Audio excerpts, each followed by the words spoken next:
so it seemed to Jacob Tutu. And nowadays he also had to stick up for his parents, whom he loved, to Daniel, Noah, Emma, and Martha. "They're always going kissy-kissy in the kitchen," said Martha. "At their age."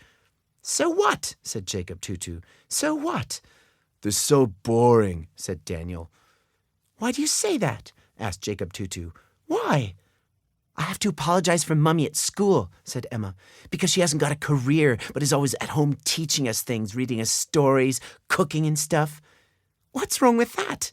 asked Jacob Tutu. "It's disgustingly old-fashioned," said Martha, "but you're still too young to understand such things." "And Daddy doesn't even go to work like real dads," said Noah. "Instead, he's always banging away on that prehistoric typewriter of his upstairs." "He worked very hard," said Jacob Tutu's mother, "to provide for them. But one day when Jacob climbed up to his father's office, which was on the top floor of the house, to investigate, he found him snoring on his sofa. "I thought you worked very hard in here to provide for us," said Jacob Tutu. "Oh, but I do," said his father, rubbing his eyes. "You were asleep," said Jacob Tutu. "You were asleep." "I was only pretending to be asleep," said his father. "Actually, I was thinking, which is a big part of a writer's job." "What's a writer?" asked Jacob Tutu, twice. "Well, now," said his father, settling in at his desk and lifting Jacob Tutu onto his lap. "The truth is, I'm a master of magic, sort of." "How come? How come?" "Count the letters on my typewriter, Jacob." There were 26. "Every morning I come up here," said his father, "toss these letters up into the air, and when they come down again, I sort them out, and then there's enough money to buy hot dogs, cross-country skis, ice cream, red roses for Mummy, and maybe enough left over for a bottle of decent single malt whiskey for your devoted, ever-loving, incomparable dad." The very next day, a reporter from Montreal's Daily Dose came to interview Jacob Tutu's father about his latest book. Pretending to be modest, which was awfully difficult for him, Jacob Tutu's father told the reporter, "My new book is the best I could do, given my limited abilities." But when the reporter, escorted by Jacob Tutu's father, passed through the living room, he paused and asked Jacob, "What's it like being the son of a scribbler, kiddo?" "My daddy's no scribbler," said Jacob Tutu. "He's a master of magic." "Oh, yeah?" snarled the reporter. "How come?" "There are only 26 letters on his typewriter," said Jacob Tutu, "and every morning he tosses them into the air, and when they land, he just sorts them out, and then there's enough money to buy himself a bottle of whiskey and some things for us." The headline on the book page of the next morning's Daily Dose read, "Local scribbler claims to be magician, misleads innocent child."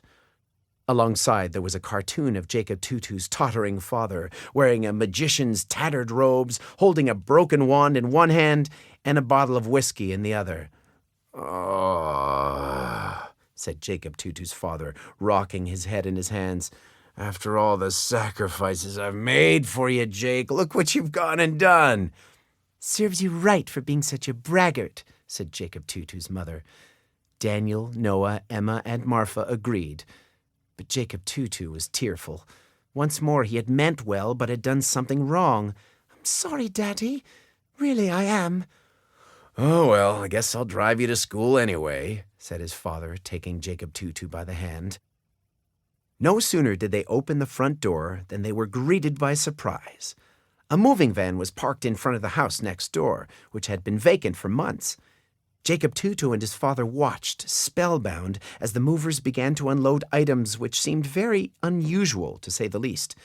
3 crates of carrier pigeons, a huge telescope, a clothing rack possibly 10 feet long, laden with military uniforms from all nations as well as other costumes. A trunk so heavy it had to be carried by 2 men. Secret codes, eyes only, was imprinted on its side. Not 1, not 2, but 3 barrels labeled, "This side up, invisible ink." An enormous crate marked "Military Secrets at Reduced Prices," another marked "Disguises," and a third identified only by the warning, "Keep tightly sealed at all times." Then a wiry old man, his smile jolly, leaped out of the cab of the moving van. He was wearing a pith helmet, a safari suit, and jungle boots. "Oh, dear," said Jacob Tutu's father. "That must be our new neighbor." The new neighbors summoned one. To keep listening to this audiobook, I've left you a link in the description so you can do it at no cost thanks to Audible's 30-day free trial.